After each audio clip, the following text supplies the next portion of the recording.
জানি না গুজব নাকি এটাও জানি না, তবে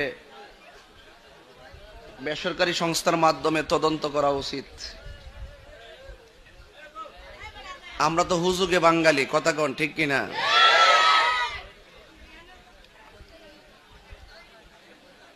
প্রতি ঘরে ঘরে নাসিরনগরের প্রতি ঘরে ঘরে রাসেল ভাইপার আছে না নাই? তোমরা করে আছে? আর এটা কি তাকো? আছে আছে আছে, প্রতি মোবাইলে মোবাইলে আছে, প্রতি মোবাইলে মোবাইলে। যদ্দর মাঠে নাই, রাত্রে ঘুমাইলে মোবাইলের মাধ্যমে দেখে দেখে শরীর কাটা কাটা দিয়ে উঠে। আরে বাপ রে বাপ, বাপ রে বাপ। বিষাক্ত সব আগেও আছিল, এখনো আছে, ভবিষ্যৎ। এগুলা নিয়ে উদ্বিগ্ন হওয়া চলবে না, সাবধানতা অবলম্বন করতে হবে। যদি কাউকে কোনো বিষাক্ত